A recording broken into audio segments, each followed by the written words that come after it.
Okay, hi everybody. So I'm going to talk about a project that we did together with the National Center for Medical Advice Giving in Sweden, an organization called 1177. So I'll give you some background on that in just a minute. So what we've been looking at are the potential benefits of using telephone and web in an integrated manner, using dynamic markings as a complementary to telephone-based advice giving. So first, a bit of background about the system in Sweden. So 1177 is a national telephone service, and it's open to all members of the public, 24/7 access, and free of cost. It's manned by registered nurses, so people can call in and get medical advice giving over the telephone. They also provide kind of a guidance function for the Swedish healthcare system to help you navigate the Swedish healthcare system. So this is intended as kind of convenient and cost-efficient way to provide a kind of first line of defense for the Swedish primary healthcare system, and it's pretty efficient in that also. And the same organization curates a big knowledge base with easier to understand information about common diseases and conditions. And that's available through their companion website, 1177.se.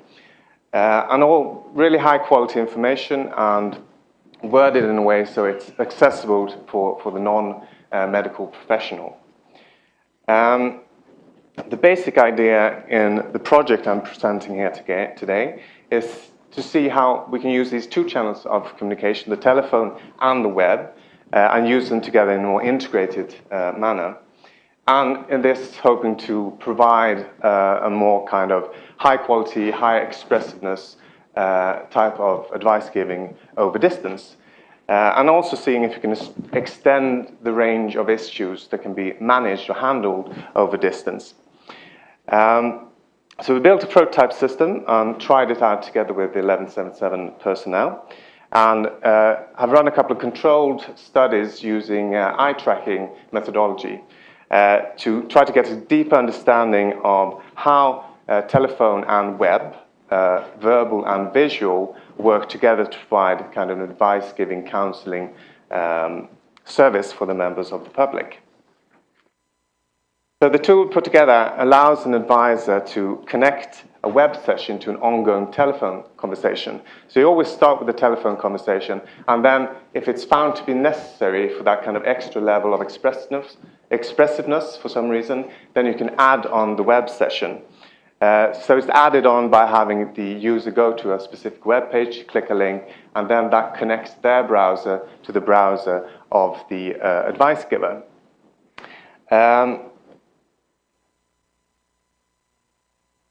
So once the session is established, it's kind of a simple co-browsing system. So that means that links are synchronized, so page changes are synchronized. So if either party clicks a link, it changes its page for both parties.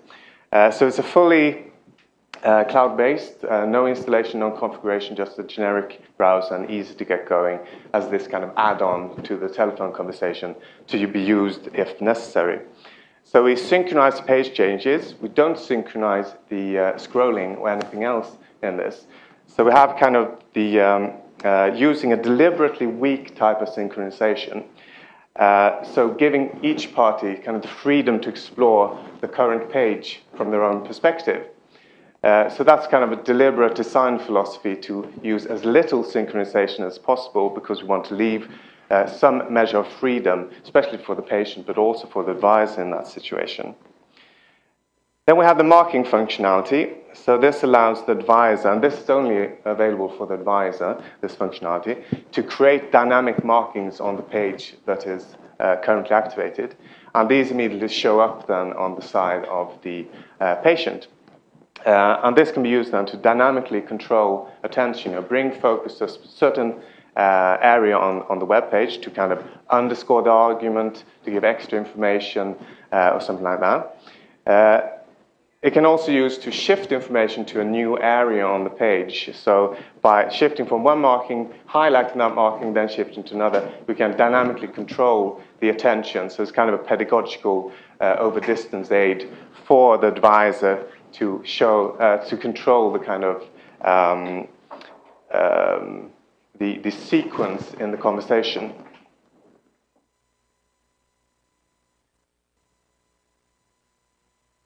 Right, so the two experiments we've done with eye tracking, so I won't go into the details of what we've done here, but if anybody's interested more in eye tracking research methodology, come and see me, I can give you some hints there. But we did two different studies to kind of analyze what people actually look for and how the visual behavior they present interacts with the verbal behavior. And what we were especially interested in was how the dynamic highlighting that we use to drive focus as the conversation progresses, and two types of attentional control: selection guidance and dynamic guidance. So selection guidance concerns the ability to kind of influence what the patient looks at and what they don't look at on a page of the total time spent on a visit. So that's a selection bias. The dynamic control is controlling what the patient looks at right now. So that's kind of deciding the tempo of the conversation.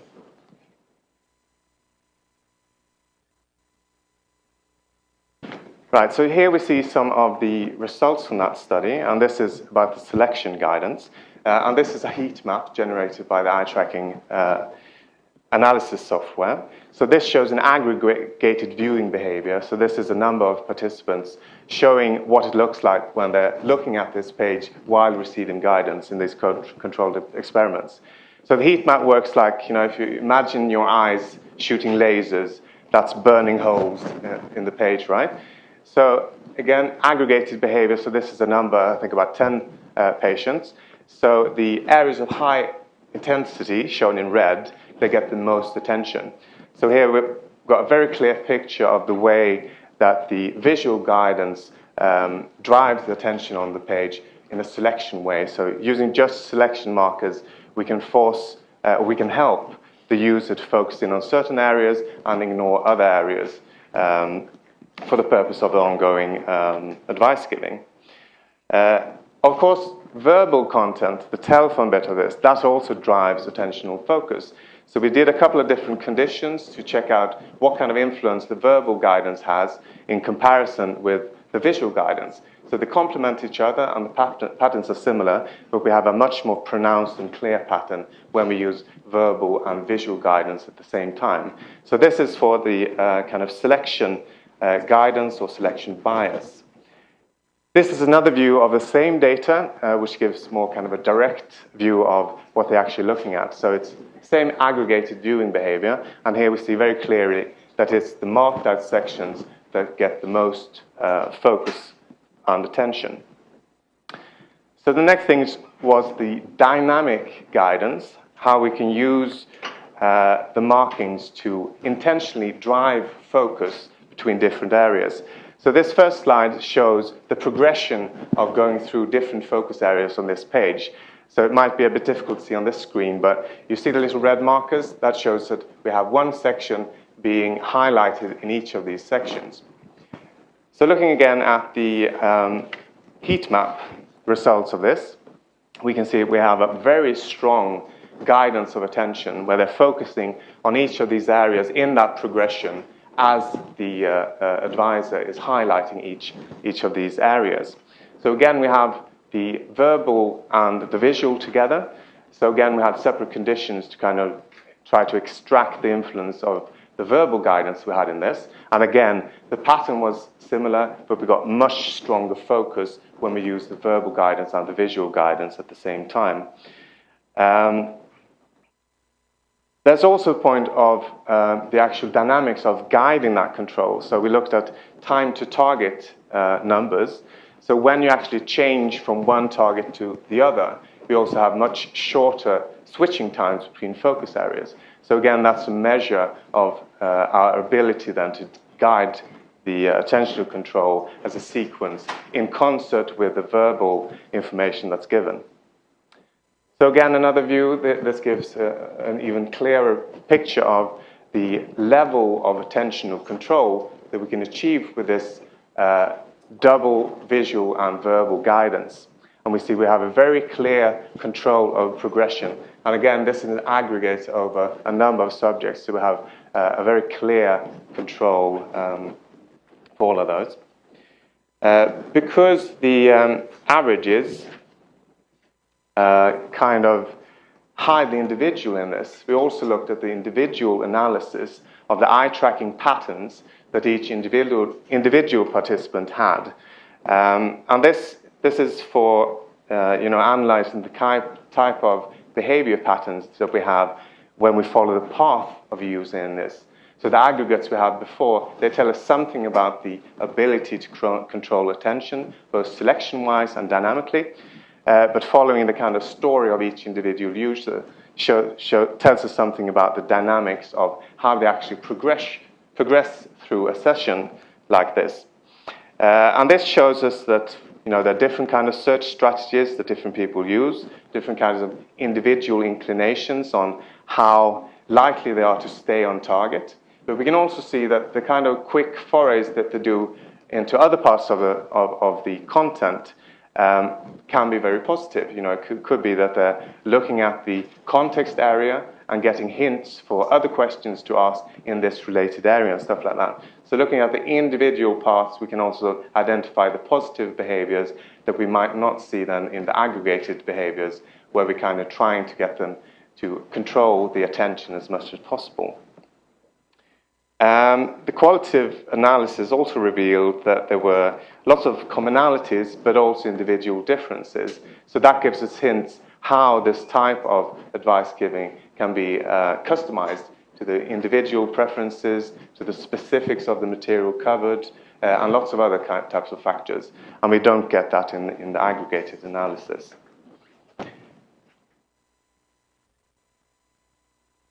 So what we learned here is that complementing verbal instructions in this way with the visual guidance part, it does increase attentional control.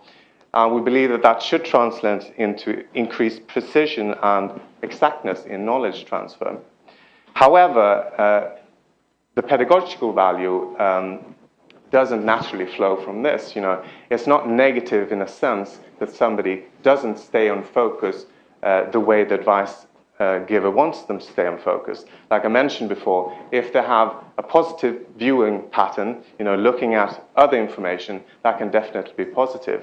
So in coming research, we're going to look at more how the pedagogical value is affected by different individual viewing behaviors and different practices, and also using the kind of attentional control mechanisms that we afford these advice givers. And the goal, the ultimate goal then, of course, is to have some kind of effect on outcome. And the outcome, that can be learning, retention, motivation, also a complex picture. So for advice giving, the final outcome will be if it helps them to manage their health better in some way. But that's a kind of long-time goal and more difficult to quantify. But what we're hoping to go into and see the kind of final effects of how this type of functionality can be used. Using web as kind of complementary asset has also additional benefits. Having the web page there gives patients visual records so they can go back to that. So even after the session has finished, the visual markings are gone. They have something to kind of a hook to go back to and reiterate the information, read more, look at other sources. So that's a positive benefit of using the web as a complementary resource. So the attentional driving forces is during the actual advice-giving session, but using the web as a complementary asset lets them use that as an additional learning asset also after the session is finished. It can also provide context, hints, background, and stuff like that.